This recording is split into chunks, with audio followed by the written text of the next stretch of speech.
Como você viveria hoje se você descobrisse que você recebeu uma herança de 10 milhões de reais, teu bisavô, que você talvez nem conheceu, deixou para você uma herança de 10 milhões de reais e você descobriu hoje. Chegou um e-mail para você, pedindo para você conferir os seus dados, seu nome, seu CPF, tudo. E você saberia, a partir de hoje, que você recebeu uma herança de 10 milhões de reais. Como é que você viveria a partir de agora? Alguém quer arriscar uma resposta?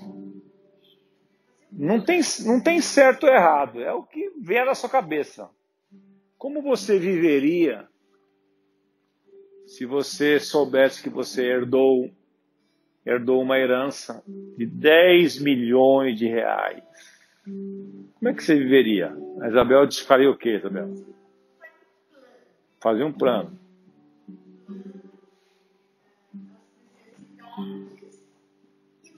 Sim.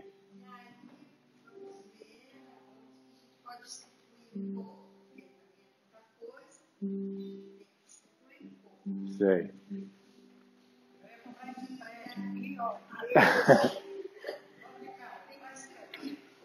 Sei.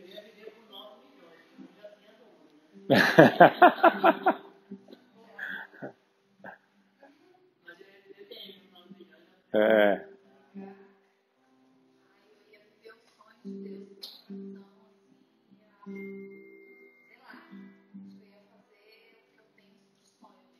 Entendi.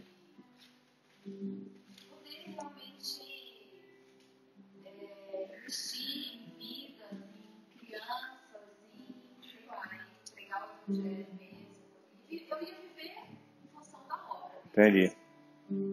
Eu conheço uma pessoa que muito necessita de uma casa, que perdeu uma casa, Uhum. e eu ajudaria enquanto pudesse. Muito bem. Muita vontade de ajudar. Agora, deixa eu virar a pergunta para o outro lado. Isso que eu fiquei pensando ontem nisso.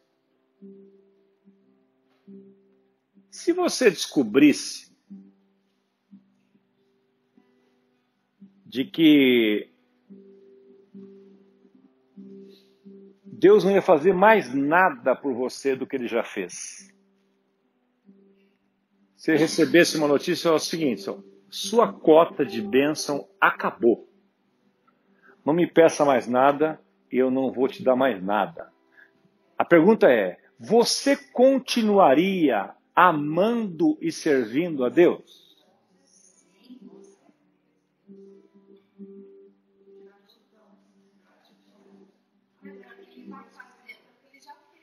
Então, será que é isso mesmo? Minha pergunta é: será que o que nos move a estar aqui hoje é a gratidão ou é a necessidade? Espera um pouquinho, não responda, espera um pouquinho. Será que o que move a maioria das pessoas e move você é a gratidão ou a necessidade? Pense, não fala, não responda. Não é para você responder, é para você pensar.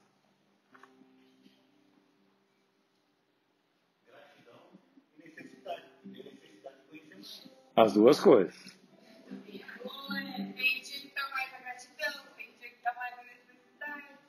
Tá, então se você descobrisse agora que Deus não vai fazer mais nada por você, você abandonaria Ele, ia viver a sua vida, ia viver os valores desse mundo? Porque eu fico pensando, meus irmãos, algumas vezes eu chego a pensar que se não houver necessidade, a maioria dos crentes abandonaria Deus. Como é que abandona Deus? Ah, mas eu não vou abandonar Deus nunca. Vai. Quando você deixa de congregar, você está abandonando a Deus. Quando você deixa de ter vida devocional, você está abandonando a Deus. Quando você deixa de orar, você está abandonando a Deus. Quando você deixa de meditar na palavra, de estudar a palavra, de querer conhecer mais, você está abandonando a Deus. Então eu fico pensando,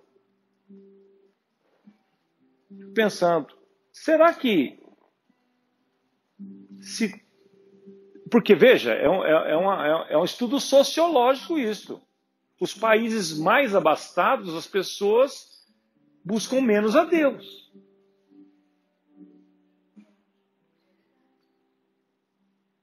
As regiões mais abastadas de uma megalópole como a nossa, as pessoas buscam menos a Deus.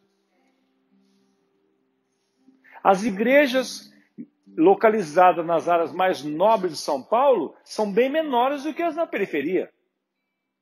Eu estou falando de uma análise assim. Então, eu quero levar você que está aqui hoje, e você que está participando desse bate-papo aqui, vendo esse vídeo, a pergunta é, você busca a Deus porque você o ama ou porque você precisa dele?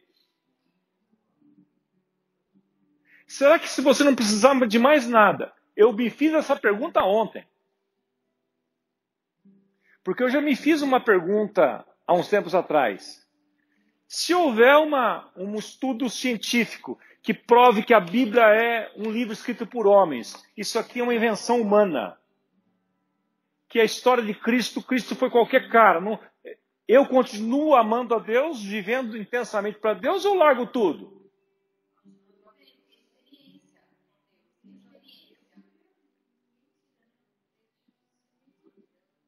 Ah, não, a outra pergunta que veio ontem, que eu lembrei agora. Aquele papo de inferno, juízo final, morte eterna, balela, não existe. Você continua vivendo em santidade, em justiça, você vai continuar amando a Deus, servindo ao próximo, andando em correção, não tem juízo. Você pode ter quantas mulheres quiser, roubar 115. Não tem juízo. Aquilo lá é conversa, aquilo é negócio da Bíblia. Aquele negócio da Bíblia. Saiu um estudo agora, Harvard publicou, não sei o que, acabou. Você muda a sua vida, o seu estilo de vida? Não é que é?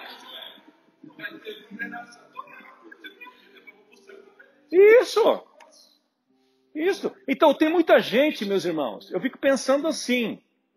Porque eu tenho uma visão da igreja diferente da de vocês. Em primeiro lugar, eu estou há 30 anos nela. Talvez alguns aqui estejam também em tempo. Mas eu vejo a igreja, o encontro, as reuniões, de uma perspectiva diferente. E eu vejo orações utilitaristas o tempo todo. Eu vejo pessoas que se apegam com Deus quando a coisa está ruim. Melhorou um pouquinho? O cara está desempregado, está na bancarrota, ele vem em tudo quanto é reunião. Arrumou um empreguinho. Então, tem um compromisso hoje? Ou estou cansado? Ou é o trânsito? Não sei. Então eu fico pensando, até que ponto o nosso cristianismo ele é uma experiência verdadeira, real, transformadora, que é daquela do cântico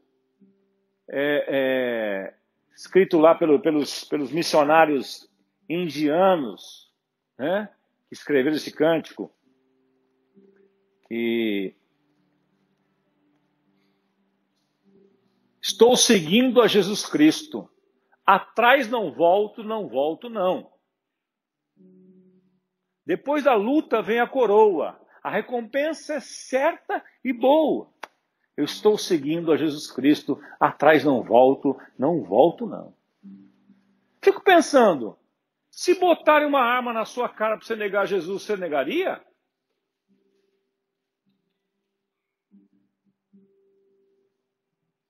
Se você vivesse num país muçulmano, onde a pressão é grande de perseguição, será que você amaria a Deus? Sabe, porque eu penso que se nós não respondemos essas perguntas para nós mesmos, nós vamos ser uns crentes meia boca, que não vai chegar a lugar nenhum. E Deus, nessa etapa final, vão acontecer duas coisas. Está escrito nas Escrituras. Haverá um derramar de iniquidade muito maior, o mundo vai ficar pior, e vai haver um derramamento do Espírito muito grande. E somente os que forem cheios do Espírito Santo vão suportar. Os demais vão rapar fora. Um pouquinho mais além para entrar no tema aqui propriamente dito.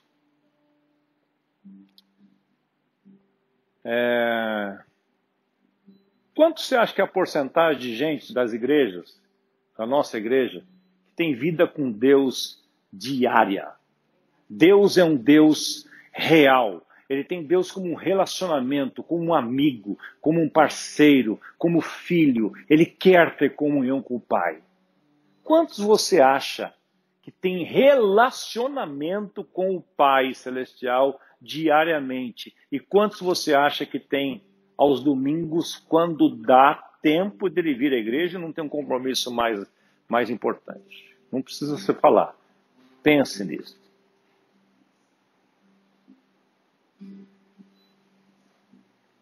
Porque eu estou falando tudo isso, porque eu percebo que o nosso nível de comprometimento, ele está diminuindo. Ele não está crescendo.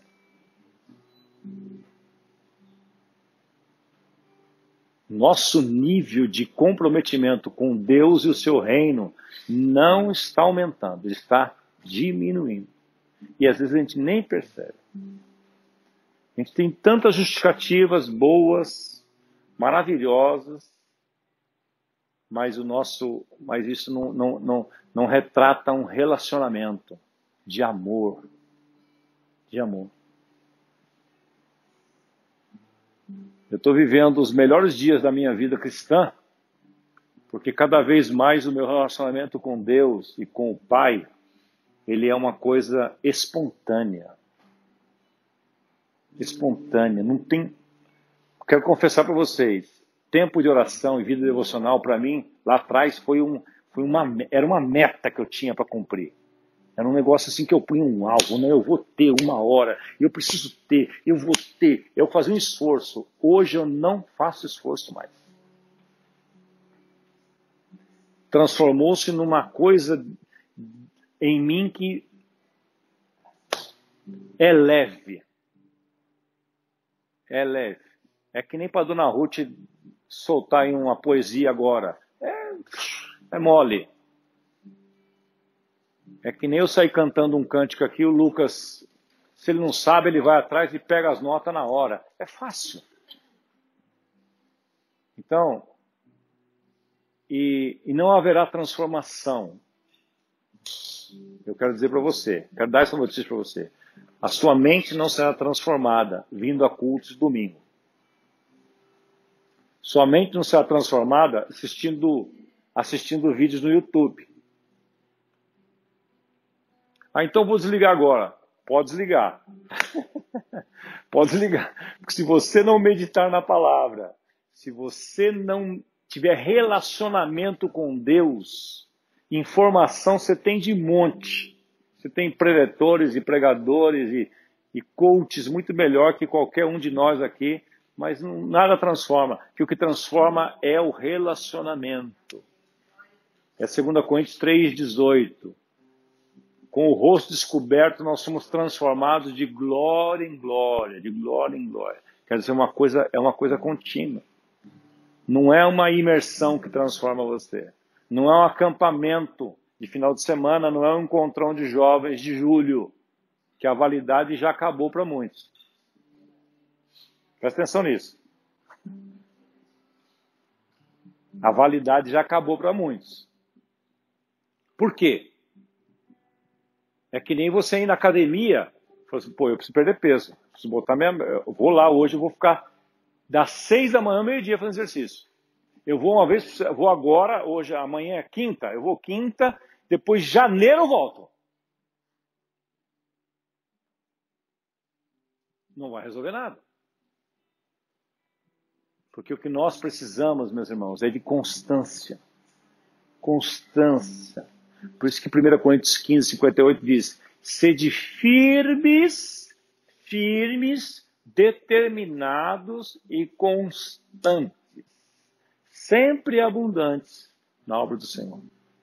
Porque quando você fizer isto, não será em vão nada do que você fizer.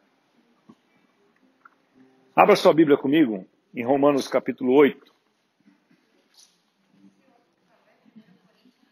2 Coríntios 3,18. 2 Coríntios 3,18, que eu citei. E agora Romanos capítulo 8. Romanos capítulo 8. Eu vou ler propositalmente a versão da nova tradução da linguagem de hoje, para daqui falarmos sobre esse tema, herdando o sobrenatural. Tema de hoje do nosso Metanoia.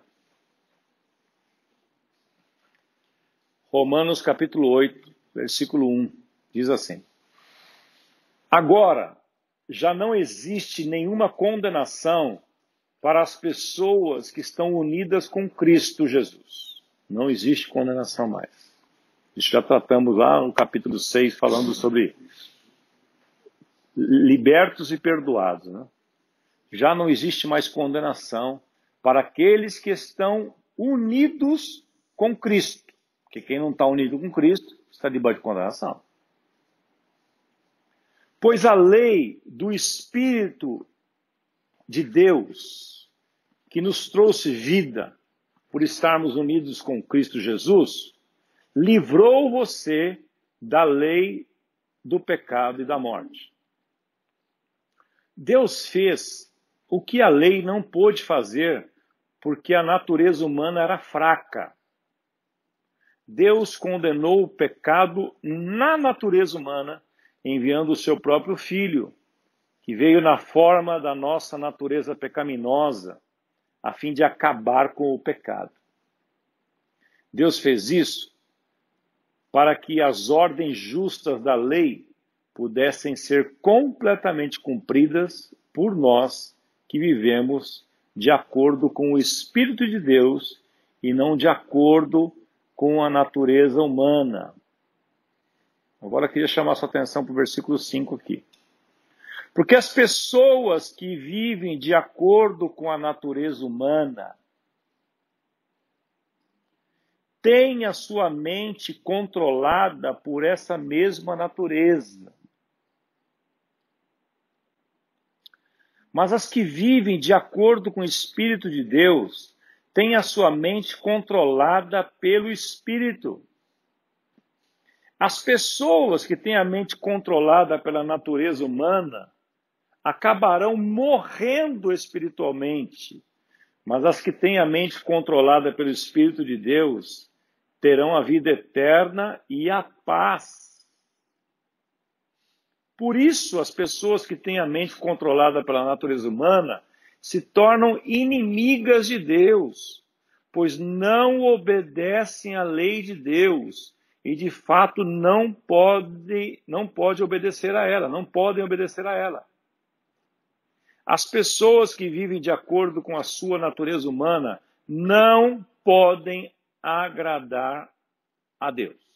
Deixa eu fazer uma pausa aqui que eu vou continuar a leitura depois. Primeira coisa que eu quero enfatizar para você, falando de herança.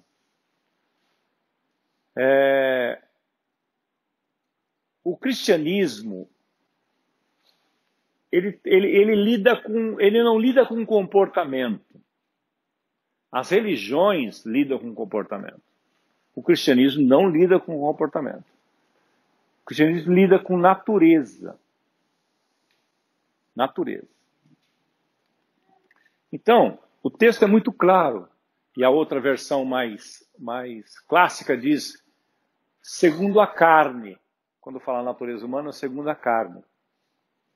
Esta palavra carne que aparece aí nas Bíblias mais antigas, linguagem antiga, a palavra no grego é sarkis, que é natureza humana, como está aqui, e é inclinação natural.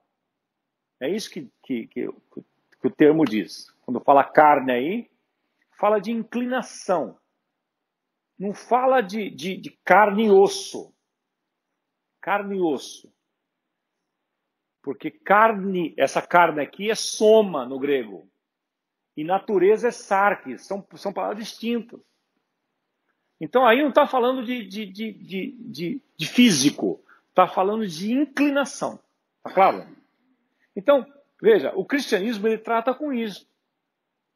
Todos nós nascemos neste mundo inclinados para o mal. Salmo 51, 5, Davi constatou isso dizendo o seguinte: eis que em iniquidade é pecado intencional, é uma coisa que está ligada à natureza. Iniquidade não é fruto, é raiz, é árvore. Iniquidade é maldade. Então Davi constatou isso dizendo o seguinte: eis que em iniquidade fui formado e em pecado me concebeu minha mãe. O Salmo 58, 3 diz: alienam-se, desviam-se os ímpios desde que nascem e crescem proferindo mentiras. E tem veneno semelhante ao veneno da serpente. Então, quando Paulo está falando assim, olha, quem viver segundo a carne ou segundo a natureza humana não consegue agradar a Deus. Então, o que eu quero dizer para você nesta noite? Que muitas vezes as pessoas estão participando das igrejas, participando dos nossos cultos, participando das nossas reuniões, vão nas nossas células, e o comportamento delas não muda. Os valores delas não mudam. Porque a inclinação dela é pecaminosa. E aí nós corremos o risco, nós como líderes, eu como pastor mais ainda, de querer botar regra comportamental para segurar a galera. Então, eu sei disso na prática por causa da minha própria vida e por causa da criação dos meus filhos. Enquanto meus filhos não experimentaram morte e ressurreição com Cristo, uma nova natureza, eu tinha que meter regra para tudo quanto é lado. Eu ficava inventando regra. Ah, então, Osmar, não tem que ter regra? Pelo amor de Deus, se com regra já é difícil. Porque a lei e as regras são necessárias.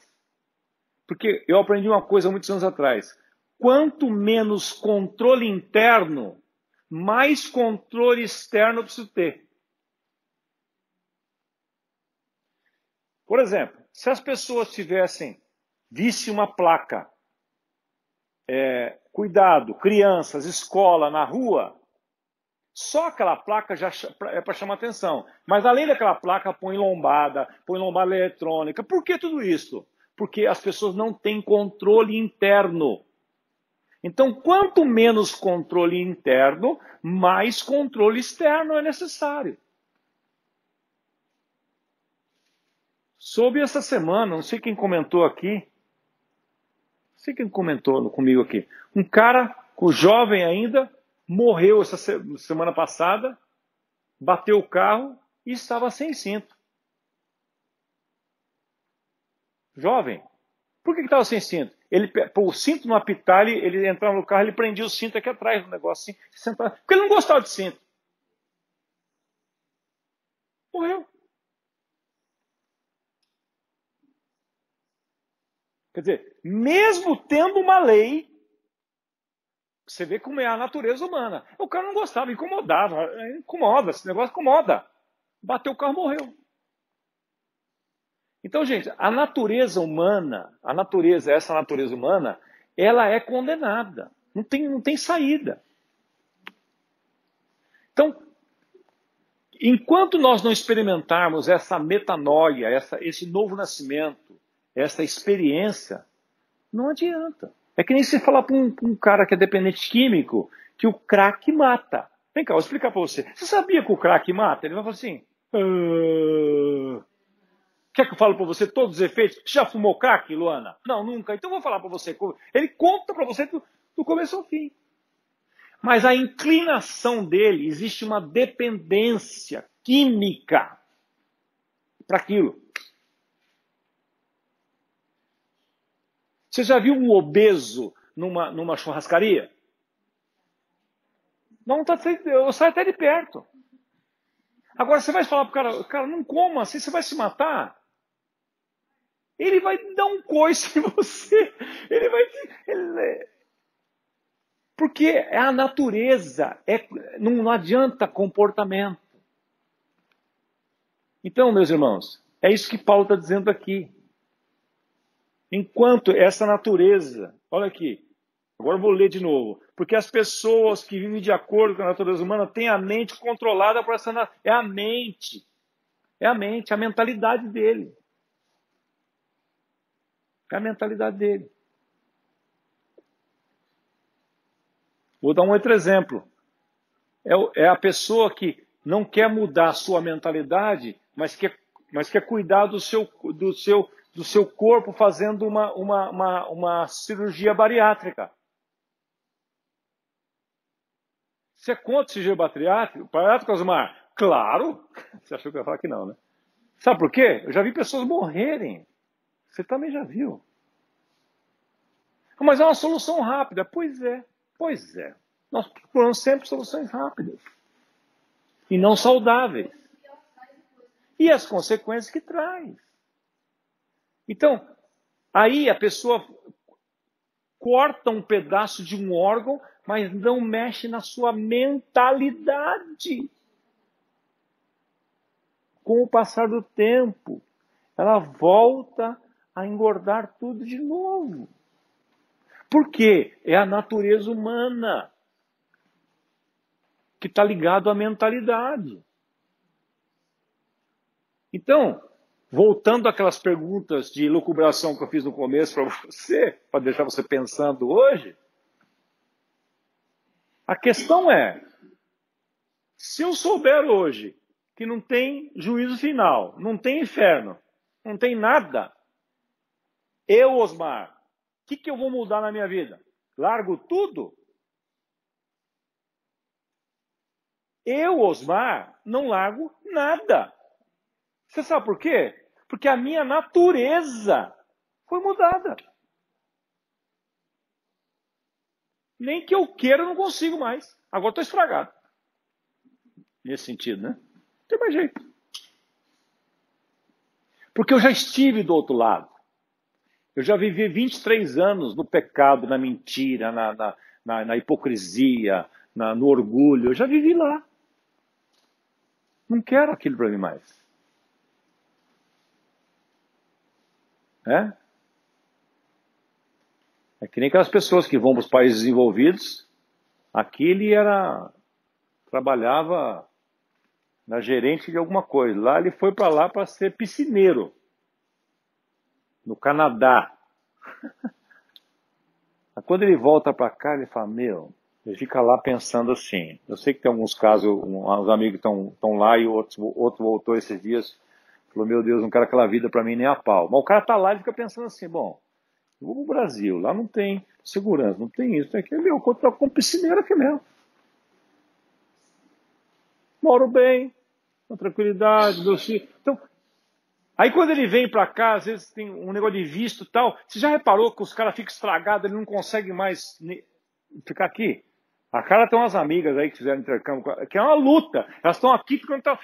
A vida... Por quê? Porque você provou de uma outra coisa, que é muito diferente. Então, como alguém falou, quando se tem uma experiência real mesmo, você não se adapta mais. Agora, muitos no nosso meio, muitos que estão ditos cristãos, mornos, eles não experimentaram esta morte e ressurreição aqui, ó. Eles não experimentaram o evangelho. Não experimentaram. Por isso que é o crente Raimundo, né? Um pé no reino, outro pé no mundo. Né? Então não experimentaram. E aí então, qualquer coisa é motivo para ele. O líder do G100 liga para ele para perguntar, se diz só falta, ele se sente cobrado. Não liga, ele fala, pô, ninguém gosta de mim nessa igreja. Se leva água, quer vinho. Se leva vinho, quer água. Então, agora, quando o cara experimenta mesmo esta morte e ressurreição, ele vive uma vida controlada pelo Espírito. É um relacionamento, é uma mistura com Deus. Ele se torna um filho, ele tem prazer. Ele tem prazer. Eu não obrigo meus filhos a me ligarem, eu não obrigo eles a... Não obrigo. A gente se fala 2 vezes por dia. Toda hora eles estão me metendo nos negócios. Ah, pai, eu vou para tal lugar, quer ir? Por quê? Eles têm prazer de estar comigo. E eu não preciso nem dizer o prazer que eu tenho de estar com eles. Largo qualquer coisa. Ainda mais agora que sentindo mais a falta ainda, né? A Carla estuda aqui, fazendo a segunda faculdade aqui na Anhanha Melo, né? Ela já sabe os dias que eu estou por aqui. Pai, você está aí na comunidade? Eu vou passar aí. Ela mora em Guarulhos. Ela vem aqui, fica aqui. Vai almoçar comigo com o Tarek, fica batendo papo. Tem prazer. Por quê? Porque foi cultivado. São meus filhos. E o nosso relacionamento foi saudável. Apesar de que eu fui um pai chato pra caramba, peguei no pé pra burro, mas eu consegui ao longo do tempo compensar isso de alguma forma, que eles têm prazer hoje de estar comigo. Eu não forço eles. Eu não forço eles a vir aos cultos, não forço. É da natureza, tiveram uma experiência. Então, relacionamento com Deus, para você ter direito a esta herança, desfrutar desta herança, é um relacionamento que você tem que ter amor nisso. Por isso que a parábola mais linda da Escritura é a parábola chamada do filho pródigo. Que ali está o exemplo clássico. 2 filhos, só que um tinha uma mentalidade de escravo. E outro tinha a mentalidade de filho. Um achava que o seu comportamento, a sua performance ia agradar o pai. E esse não desfrutava do relacionamento com o pai. O outro tinha tanta intimidade com o pai, chegou um dia e falou assim, pai, queria minha herança. Você pode me dar minha herança? O que você vai fazer, filho? Eu vou sair aí, vou conhecer. Nunca saí da fazenda aqui. O pai que não nos criou robôs, como eu falei aqui na quarta passada, falando sobre sonhar com Deus, mostrando o exemplo de Moisés, ele não nos criou com mentalidade robótica, ele falou, beleza, chamou os 2 filhos, diz a Bíblia, pegou a herança e falou, tó. O que ficou em casa, estava em casa, também recebeu a herança. O que ele fez com a herança? Nada. Guardou. Não usou. O outro tinha tanta intimidade que falou, sabe uma coisa? Vamos dar um rolê aí. Sabe por quê? Se eu errar, olha só meu raciocínio agora onde vai. Se eu errar, se eu falhar, se eu pisar na bola, eu tenho um pai. Meu pai nunca vai me rejeitar. Foi embora. Teve consequência?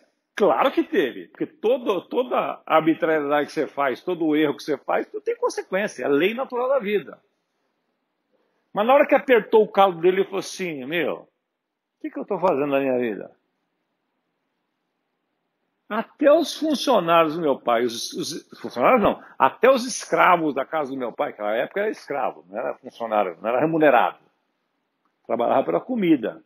Até os escravos da casa do meu pai têm melhor comida que eu.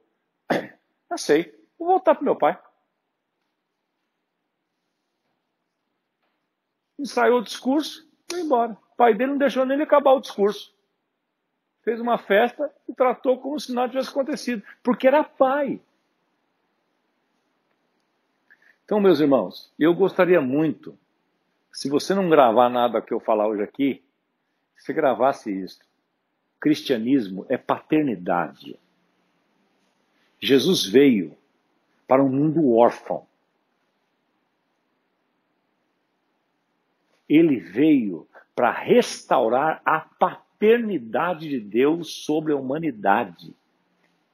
Por isso que aqui no Homem de Honra, terça-feira, eu ajudei eles a pensar, a nós pensarmos, raciocinarmos quando formos orar. Porque a oração não é a Deus. A oração não é a Jesus, não é o Espírito Santo. A oração é ao Pai. Jesus falou assim, ao orardes, quando orardes, não useis de vãs repetições como fazem os fariseus. Mas quando orardes, dizei, Pai nosso, que está no céu, santificado seja o teu nome, venha a nós o teu reino, seja feita a tua vontade assim na terra como no céu. É Pai nosso, não é Deus nosso. Então muitas vezes nós fazemos um rolo na nossa oração, a gente ora para Deus, para o Espírito Santo, para o anjo, para o Padre Marcelo, o Papa Francisco, Nossa Senhora, apela para todo mundo. Não, a oração é ao Pai. Põe isso. Parece uma figura de linguagem, mas não é. Se você sair daqui hoje pensando, é com meu pai o negócio. Quando meus filhos vão falar comigo, eles não chegam assim, ô pastor Osmar, dá licença, eu posso entrar aí no quarto agora para falar com o senhor? Eu mostro minhas mensagens deles aqui para vocês. A Carla só escreve assim, Daddy, paizinho. E eu não chamo, é engraçado, eu não chamo eles de Vitor, Carla, quando eu vou escrever, só quando assim, mas é filho e filha, o tempo todo. Filho, seguinte, filha, se diz que eu notei isso. Por quê? Porque eu sou pai, eles são filhos. Eles não me chamam pelo título de pastor. É pai. E nem pelo nome, Osmar. Às vezes o Vitor brinca, Osmar, às vezes está falando assim no meio de uma roda assim, ele falou, eu não ouvi, ele fala assim, Osmar, aí eu presto atenção. Ele mudou o tom de voz, né? Só ele que faz essa palhaçada comigo. Mas ele me chama de pai. Pai. Então, olha, Jesus veio para um mundo órfão para reconectar a humanidade com o Pai Celestial. A única vez, falei isso no podcast da manhã hoje, a única vez que Jesus chamou o Pai de Deus foi na cruz. Eli, Eli, por quê? Eli sabactani, por que me desamparaste? Deus meu, por que me desamparaste? Por que ele orou assim? Porque naquele momento ele carregou todos os nossos pecados. Ele perdeu por um lapso de horas a filiação. Ele assumiu o meu e o seu pecado, a minha e as suas enfermidades, as minhas e as suas maldições. Então houve separação.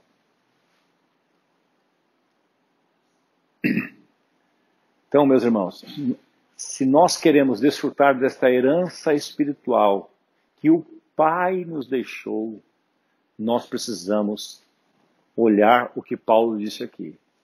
Olhar para isso daqui e perguntar. Espera um pouquinho, a minha mentalidade é humana? É carnal? Ou é a mentalidade do Espírito Santo? O que rege a minha vida? Porque as pessoas que vivem de acordo com a natureza humana não podem agradar a Deus. Porque nós não conseguiremos, com a nossa mentalidade humana, entender Deus. Nós precisamos da natureza dele. Nós precisamos saber a linguagem dele. Voltando para a semana passada, quando eu falei aqui de Moisés, daquele momento dramático de Moisés no Monte Sinai, recebendo as tábuas da lei, o povo lá embaixo fazendo um bezerro de ouro, Deus fala para ele assim, Moisés, volta lá. E Deus fala para ele assim, porque o teu povo, Deus falou para Moisés, o teu povo, que, Êxodo capítulo 30 e 32, o teu povo que você tirou do Egito, está fazendo arruaça lá embaixo. E outra coisa, Moisés, sai da minha frente que eu vou acabar com eles. Aí Moisés, que já tinha, por causa da intimidade, mesmo antes da nova aliança, já tinha essa intimidade com Deus. E falou assim, Senhor, o Senhor vai fazer isso com o teu povo? Que o Senhor tirou da terra do Egito? O que é que o povo vai falar do Senhor? O Senhor se esqueceu da aliança que o Senhor fez com Abraão, com Isaac, com Israel? O que vão falar de ti? O Senhor não teve competência, tirou ela do Egito e vão matar eles no deserto. Não faça isso, Senhor.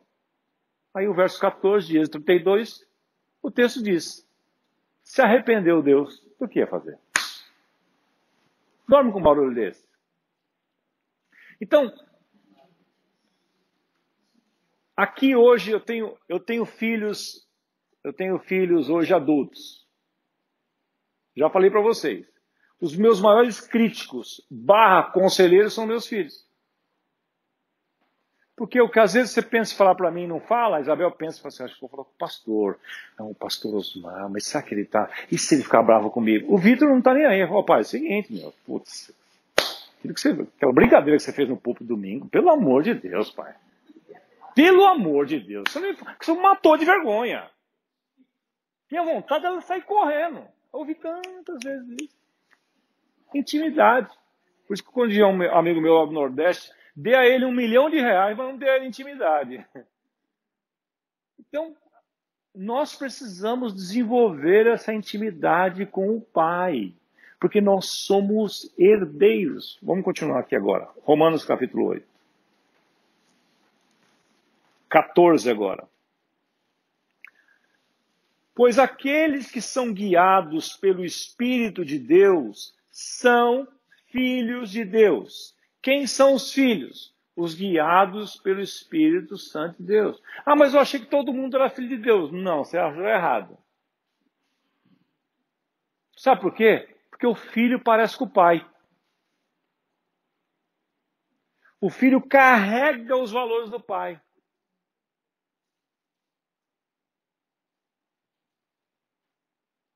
Já estive com os pais do Antônio no aniversário dele, sentei na mesa perante eles ali.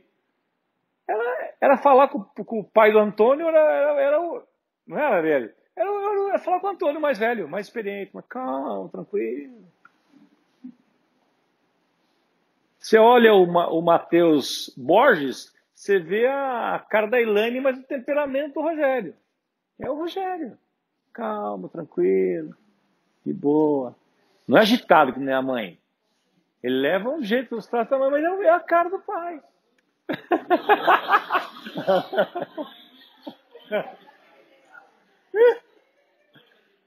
Você olha para o Vitor, por exemplo, é a Alice. Não é? Não é, né? Então, gente, é assim. Então, aqueles que são guiados pelo Espírito Santo de Deus, esses são os filhos de Deus. Porque o Espírito que vocês receberam de Deus não torna vocês escravos e não faz que tenham medo.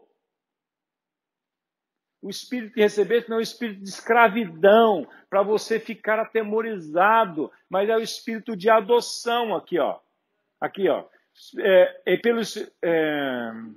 Porque o Espírito que vocês receberam não torna vocês escravos e não faça com que tenham medo. Pelo contrário, o Espírito torna vocês filhos de Deus e pelo poder do Espírito dizem com fervor a Deus, Pai, meu Pai.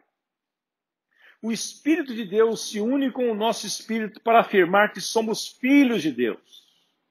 Nós somos seus filhos e por isso recebemos a sua herança, as suas bênçãos que Ele guarda para o seu povo e também receberemos com Cristo aquilo que Deus tem guardado para Ele, porque se tornamos parte nos sofrimentos de Cristo, também tomaremos parte na sua glória. E na versão que eu gosto mais, nesse caso, diz assim, no verso 15, né? Pois vocês não receberam o Espírito que os escravize novamente para temerem, mas receberam o Espírito que os adota como filhos. Por isso que eu disse, Cristo veio para um planeta órfão, para reconciliar o homem com Deus, que é o Pai. Para que possa ser adotados em Cristo, chamado de Abba Pai, Paizinho querido, né? O próprio Espírito testemunha ao nosso Espírito que somos filhos de Deus. E se somos filhos, então somos herdeiros. Herdeiros de Deus e co-herdeiros com Cristo. Então, aqueles 10 milhões que eu falei para você é merreca perto da sua herança. Eu estava falando com a Ruth ali embaixo agora. Ela estava contando, dando um testemunho para mim. Eu fiquei ouvindo assim, e eu já estava pensando nisso também hoje. Hoje foi um dia de... Estou sozinho em casa, estou pensando bastante. A lista vai ser a negra, não temos tempo para pensar muito. Então, fiquei pensando cá com os meus botões lá. Falei, é uma coisa tão absurda nós ficarmos ansiosos e preocupados. É uma coisa tão fora. Se você fosse analisar mesmo, porque a ansiedade é duvidar do caráter de Deus.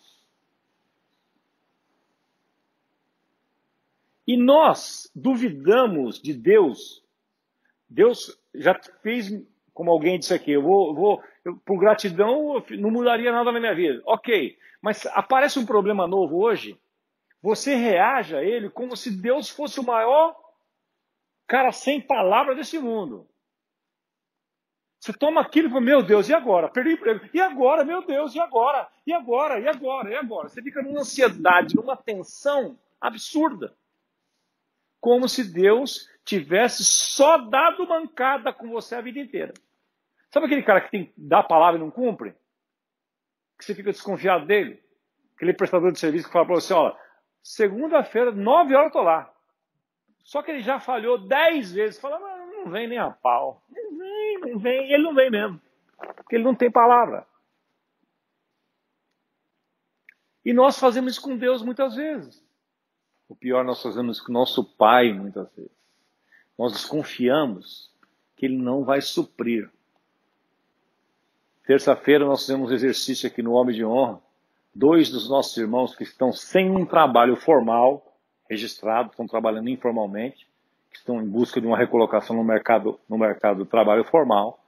Nós pusemos eles na roda aqui e oramos por eles e abençoamos eles. Mas antes eu perguntei assim, quanto tempo você está sem um trabalho formal? Um deles falou 1 ano e pouco, o outro 7 meses. A segunda pergunta que eu fiz, o que faltou nesse tempo todo para vocês? Nada. Nada. Então, aí Jesus disse assim, lá em Mateus 6,25, não andeis ansiosos quanto à vossa vida, pelo que haveis de comer, pelo que haveis de beber. Olhem as aves do céu. Olhe para os lírios do campo. As aves que não plantam, nem colhem.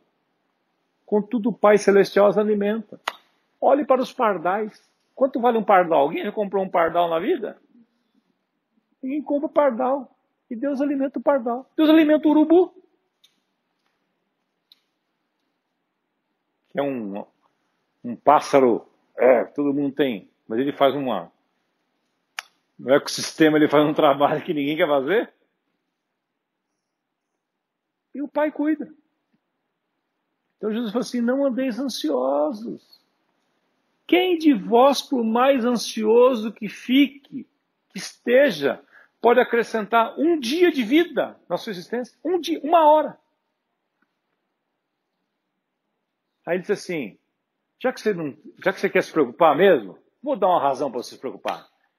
Preocupe-se com o meu reino. Te coloquei nesse mundo para você ser meu filho, para você cuidar desse planeta aí, ó. Quer se preocupar? Então se preocupe. Cuide desse negócio. Propague a todos. Conte para todos que eu sou um pai. Que eu tenho amor por eles. Que eu tenho cuidado deles. Que eu quero cuidar mais. Que eu quero suprir mais. Conte para todos. Já que você quer ser ativo mesmo, não consegue ficar sem se preocupar com nada, busque em primeiro lugar o meu reino, os meus interesses e a minha justiça, e todas as demais coisas do serão acrescentadas. Eu quero encerrar dizendo o seguinte. A herança natural e a herança espiritual. A herança natural é dar aos filhos uma ajuda para que eles não tenham que começar por onde os seus pais iniciaram. A herança natural é isso. É você dar aquele empurrãozinho nos filhos para que eles não tenham que começar a vida deles onde você começou. Vou dar meu parco exemplo aqui. Já falei isso aí publicamente e eu falo até para incentivar outros a fazerem, que foi uma coisa muito boa.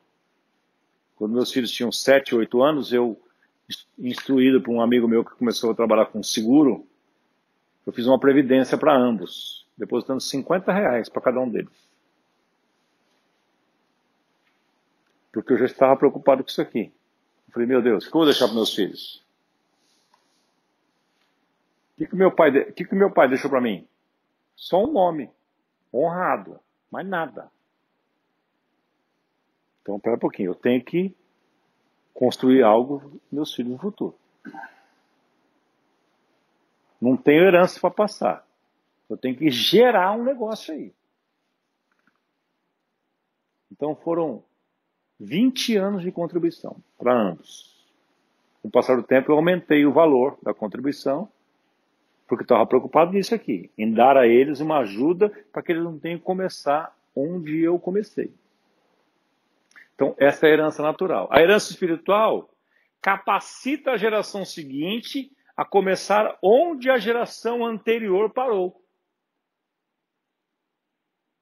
Essa é a diferença. Agora aqui, veja aqui mais um detalhe. Uma herança natural nos dá algo que não tínhamos. Isso aqui é legal você gravar. Se você quiser anotar também, pode anotar, eu repito para você. Uma herança natural nos dá algo que não tínhamos. Você não tinha nada, recebeu algo. Meus filhos tinham uma previdência? Não tinha. Eu deixei para eles uma previdência. Quando eles estavam para casar, chamei os dois, fiz um ato solene em casa, peguei porque tinha feito 2 previdências para cada um, as 2 pastinhas. E, ao longo desses anos, ele falou, pai, quanto tem naquela previdência que você fala que tem lá? Quanto sabe que tem lá? Eu falei, não sei. Eu nem olhava mesmo. Para não mentir, eu não olhava. Aí eu peguei a pasta assim, dei na mão dos dois. Falei, tá aqui. Isso aqui é a minha herança, pequena semente que eu estou dando para vocês multiplicarem. E aí dei as instruções para eles, que, graças a Deus eles estão usando. Continue vocês agora. Estava tudo em débito automático na minha conta, daquele dia já tirei, troquei, pus na conta deles e eles continuam depositando nessa conta até que tenham um dinheiro mais para comprar dar entrada num apartamento, coisa do tipo, porque os dois moram de aluguel. Então, mas eu fiz isso com uma herança natural. Então a herança natural é algo que você não tinha, você recebeu algo que você não tinha. A herança espiritual, por outro lado, levanta a cortina e revela o que já temos permissão para possuir. Enquanto que a natural concede a você aquilo que você não tinha, a espiritual revela, vou simplificar a frase, revela o que já era teu. Essa é a diferença. Porque quando você está em Cristo, todas quantas promessas de Deus existem, 2 Coríntios 1, 19 e 20, porque todas quantas promessas de Deus existem, tem em Jesus o sim e o amém. Então tudo está em Cristo. Mas você não sabe. Essa é a diferença da vida espiritual. É revelado para você, cada dia. Por isso que essa vida cristã é uma aventura maravilhosa. E tem que ser diária. Cada vez que eu paro pela manhã e ir lá na minha salinha de café em casa, eu abro a Bíblia e começo a ler aqui, eu falo, meu Deus, como eu estou longe disso. Hoje a minha oração, na hora do almoço, que eu estava tomando banho para vir para cá, já eu falei, Senhor, tenho tanta informação, Senhor. Eu não preciso de mais informação, eu preciso de experimentar esse negócio, Senhor. O que está faltando? Quando eu comecei a ver esse negócio da minha herança aqui, ó, mas o espiritual levanta a cortina e revela o que você já tem permissão para usar. Receber uma herança espiritual é como você saber que anos atrás alguém colocou 10 milhões de dólares na sua conta bancária. Você tinha o dinheiro o tempo todo, mas agora tem liberdade para gastá-lo porque você tem o conhecimento de que o dinheiro estava lá e te pertence. Então, quando você pega esse testamento aqui e começa a ler a sua herança aqui, a diferença da herança espiritual não é que você recebeu agora, você já tinha, mas não sabia. Aí Deus começa a revelar para você. Você fala, poxa, é meu isso aqui. Por isso que as minhas orações ultimamente se tornaram orações muito fáceis de serem feitas. Porque cada necessidade eu fico caçando aqui, dou uma gulgada na minha mente aqui, Espírito Santo, qual é a promessa que tu tens para isso? Ah, tem aqui uma promessa. Ó, Senhor, conforme tu falaste isso aqui. Ó. Está escrito, Senhor, que tu és o meu Deus e segundo as suas riquezas tu suprirá cada uma das minhas necessidades. Portanto, Pai, cumpra essa tua palavra. E a oração agora é curta, é mais relacionamento mesmo. Petição eu quase não peço nada, porque tudo é nosso. Leia comigo agora, vamos encerrar aqui. 1 Coríntios 3, 21 a 22. Vamos ficar em pé? 1 Coríntios 3, 21 a 22.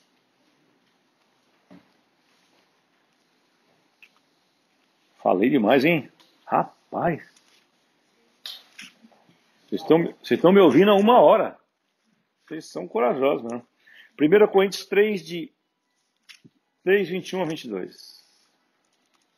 Olha que coisa tremenda.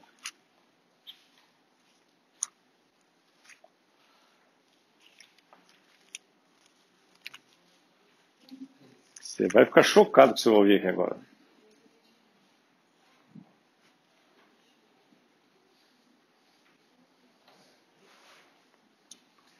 Ninguém deve se orgulhar daquilo que as pessoas podem fazer, pois tudo é de vocês. Isto é, Paulo, Apolo, Pedro, este mundo, a vida, a morte, o presente e o futuro. Tudo pertence a vocês. E vocês pertencem a Cristo e Cristo pertence a vocês. Na outra versão diz, portanto, ninguém se glorie nos homens, porque tudo é vosso. Diga assim, tudo é meu. É meio ousado isso, né? Tudo é meu. A Bíblia diz, tudo é vosso. Porque tudo é vosso. Seja Paulo, seja Apolo, porque os caras estão discutindo, eu sou de Paulo, eu sou de Apolo, são as divisõezinhas das crianças, né? Crianças espirituais. Aí ele falou, seja Paulo, seja Apolo, seja Cefas, seja o mundo, seja a vida, seja a morte, sejam coisas presentes, sejam as futuras, tudo é vosso, voz de Cristo e Cristo de Deus. Se todas quantas promessas de Deus se cumprem em Cristo, e se Cristo é o perfeito protótipo de filho. Essa é a minha crise. Eu preciso viver como Cristo. O protótipo de um cristão não é o Osmar, é Cristo. É Cristo.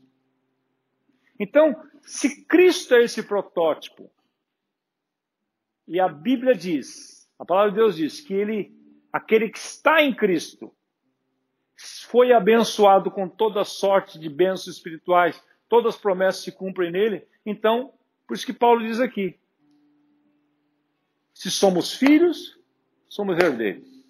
Herdeiros de Deus e cordeiros com Cristo. Então, você pode viver neste mundo e deve viver neste mundo como Cristo. João 20, 21, Jesus disse assim, recebei o Espírito Santo. Soprou sobre eles e disse assim, recebei o Espírito Santo.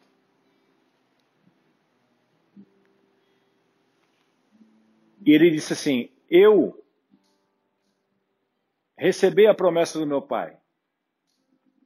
Vá como eu, haja como eu agi. Seja como eu sou. Ele diz, assim como o Pai me enviou, eu vos envio a vós. Soprou neles o Espírito Santo. Quer dizer, assim como. Então, tudo que está em Cristo, diz Paulo aqui, é minha herança, é sua herança. Então, que Deus nos ajude, que o Espírito Santo abra os nossos olhos e que o Pai tenha paciência conosco e nos ajude a nesse relacionamento contínuo com Ele, diário e constante e contínuo com Ele. Nossos olhos serem abertos e ser levantada essa cortina, essa névoa que está na nossa frente, para entendermos que tudo está à nossa disposição, que nós somos herdeiros, nós temos uma herança espiritual maravilhosa. E Ele quer que nós desfrutemos disso, para que possamos passar para este mundo uma paz que as pessoas falam assim, o que você tem? A crise está pegando, o problema está aqui, essa empresa não sei o quê, o clima está ruim, essa chuva, você não tem medo. O que acontece com você? Eu falo, não, eu tenho um pai.